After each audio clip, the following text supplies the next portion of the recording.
Okay, and then there's Quilt Club Week. Quilt Club Week I designed in 2020 when everybody was on lockdown and we realized that 2 weeks was really going to be 2 years. So I was like, we cannot go to these quilt shows. So how can I make an online quilt show and make it fun and exciting? So you go to the quilt show to have fun, to see new things, to watch demos, look at some vendors, some new fabric, maybe a new tool, set in a lecture, a seminar, take a class, just to get your mojo going and get some good ideas going. Yesterday, we had our first class for a premium club for this fall semester. And one of the emails we got yesterday was like, oh my gosh, all the different information and ideas that you gave us yesterday. She's like, I'm just like, I'm overwhelmed. I'm overwhelmed in a good way with so many ideas. I'm making a list. I'm doing this. I'm doing that. That's what we love, is to get your creativity going. That's what we want to do. So Quilt Club Week helps do that. Now, Quilt Club Week is, if you'll go back and watch the first 2 videos that we did in this 6-week march towards Quilt Club Week, I had a bunch of quilts up here. I showed you what we're going to be teaching. I showed you what books they were in and told you a little bit about it. And we'll do that again, maybe that Sunday, Monday of Quilt Club Week, which is like 2 weekends from now. So we'll show you those again, but you can go back and watch those other videos. And then the cool thing with the online stuff is that you can go in and watch it over and over again. And so maybe you were all involved in doing it, and then, the dog got out and you had to stop, and, and then all this trash can rolled down the road, and it's 2 weeks before you get back.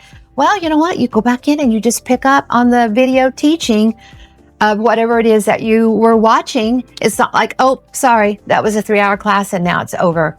So it's just gone. Online, you get to go back and do it over and over again.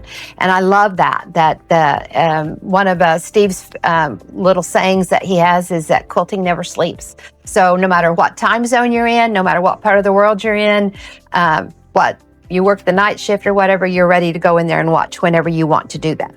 Okay, and with Quilt Club Week, we have lots of different classes, lots of different lectures,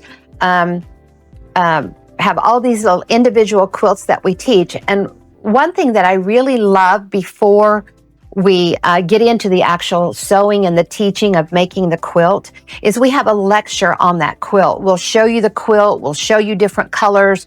We'll talk about if you rearrange your colors and do the lights here and the darks here. So we really give you a creative mojo seminar before you get into the sewing of the quilts. And one of those that we did last year, Sherry, one of my teachers, and we did one on the Storm at Sea. We did the lecture before. We showed you, and this Storm at Sea one really, really, really encapsulates what I want people to learn. And that is that there's all these different squares, rectangles, all these different shapes that go inside these, and how you just start switching these puzzle pieces out and changing your color a little bit, and it's a totally different quilt. And I'm going to show you that today with the Storm at Sea. Now, one thing I did forget was, don't forget to check out online our train fabric. It's the Transcontinental Railroad. We've got track fabric, a little element fabric, the panel. So don't forget to check those out. That's a pretty cool fabric line. And whether you've got a history buff of a family member that would love this, a train quilt. And we've had the train fabric a while, so we've shown a lot of quilts over the last couple of years with our train. Whether you have a historian or maybe you have a little boy that loves a train, but anyway, that is a great one to go to.